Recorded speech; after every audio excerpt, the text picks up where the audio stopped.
Ay, ay mahal. I'm injured. Natamaan ako ng board ko rin. Ito kayo mag-hit.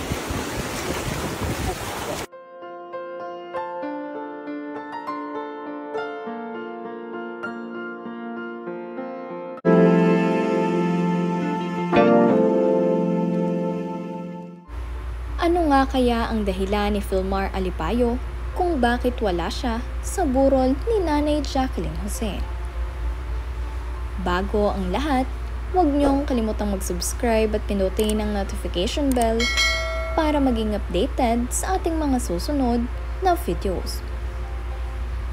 Marami nga sa mga netizens ang naghahanap sa asawa ni Andy Eigenman na si Filmar Alipayo. Hindi nga raw kasi nila nakita itong si Filmar sa unang gabi ng burol ni Nanay Jacqueline Jose. Ang dahilan naman kung bakit wala itong si Papa Filmar ay dahil nandirito siya sa Siargao kasama ni Lilo at Baby Kowa, ang dalawang anak ni Andy Eigenman na maliliit pa. Kaya naman dali-daling lumipad itong sina Mama Andy at ang kanyang panganay na anak na si Ellie nang malaman nila ang balitang pumanaw na si Nanay Jacqueline. At ito ngang si Papa Filmar ang naatasan na magbantay sa dalawang maliliit nilang mga anak.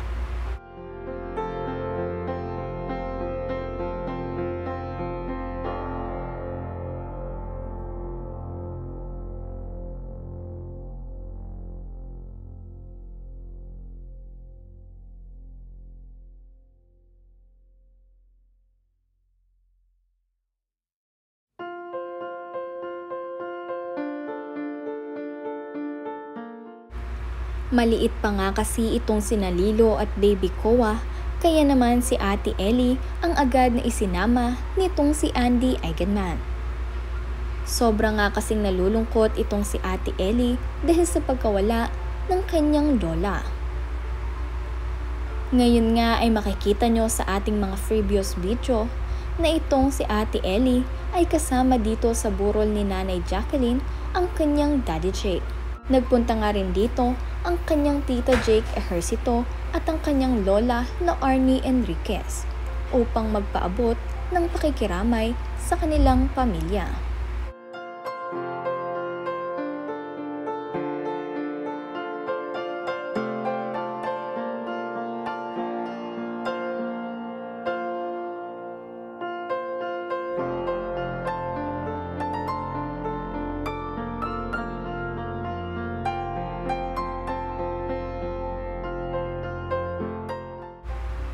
Tahimik nga ang buhay ni Andy Eigenman dito sa Siargao kasama ang kanyang pamilya at talagang living in the best life sila ngayon sa kanilang island life.